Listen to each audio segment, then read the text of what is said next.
स्पर्धा परीक्षांमध्ये सुधारणा करण्यासाठी नंदन नीलकर्णी यांच्या अध्यक्षतेखाली समिती स्थापन. पंतप्रधान नरेंद्र मोदींकडून इंस्टाग्राम व्हिडिओ बनवून घोषणा. सार्वजनिक परीक्षा दुरुस्ती विधेयक सोमवारी लोकसभेत मांडणार. पेपर फोडणाऱ्यांवर अधिक कठोर कारवाईची तरतूद.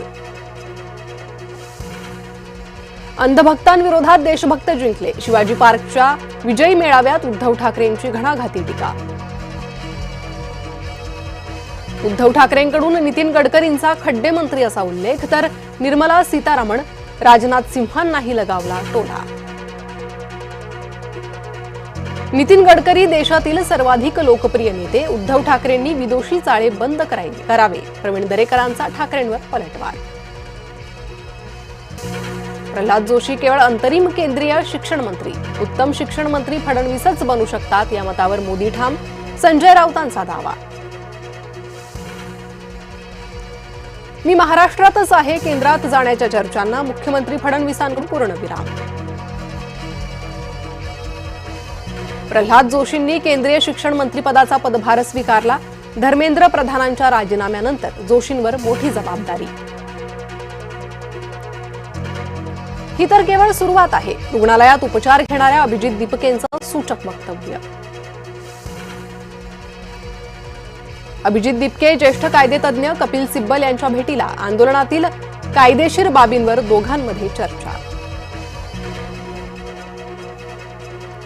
ठाकरेंना सेलिब्रेशन करायला काहीतरी कारण मिळालं याचा मलाही आनंद. फडणवीसांचा उद्धव ठाकरेंना टोला. दिल्लीतील आंदोलकांवर छर्रे मारण्याची परवानगी कुणी दिली? विरोधी पक्षनेते राहुल गांधींचा अमित शहांना सवाल. पंतप्रधानांच्या निवासस्थानाबाहेर घातपाताचा विरोधकांचा प्रयत्न होता. उपमुख्यमंत्री शिंदेंचा विरोधकांवर गंभीर आरोप. नीटच्या निकालानंतर परळीतील विद्यार्थी घरातून बेपत्ता. अपेक्षेपेक्षा कमी गुण मिळाल्यानं विद्यार्थी नाराज. आदित्य राठोड असं 17 वर्षीय विद्यार्थ्याचं नाव. संभाजीनगरात मवियाची तिरंगा रॅली. प्रधानांच्या राजीनाम्यानंतर विजय साजरा. भाजप कार्यकर्त्यांसाठी पदापेक्षा देश आणि विद्यार्थी महत्वाचे. प्रधानांच्या राजीनाम्यावर अमित शहांची प्रतिक्रिया. लाडकी बहीण योजनेबाबत आदिती तटकरेंचं वक्तव्य चर्चेत. योजनेचे पैसे महिलांनी जपून वापरावे. मंत्री आदिती तटकरेंचा लाभार्थ्यांना सल्ला. रेल्वे समोर उडी घेत आई आणि मुलीची आत्महत्या. सोलापूरच्या सुशील नगर परिसरातली घटना. पोलिसांकडून प्रकरणाचा तपास सुरू. पुरात मच्छीमार बनले देवदूत. लहान मुलांसह अनेक कुटुंबांना सुरक्षित स्थळी नेलं. मानवतेचं दर्शन घडवणाऱ्या व्हिडिओची चर्चा. नाशिक जिल्ह्यात पावसाचा जोर ओसरला. नांदूर मध्यमेश्वर धरणातून विसर्गात कपात. निफाड सिन्नर महामार्गावरील पूल वाहतुकीसाठी खुला.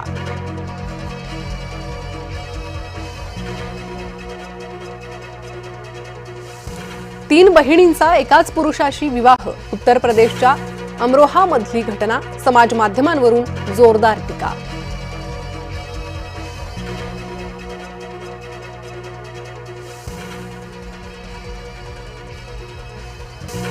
आज 27वा कारगिल विजय दिवस. द्रासमधील युद्ध स्मारकावर विशेष कार्यक्रमाला संरक्षण मंत्री राजनाथ सिंह यांची उपस्थिती.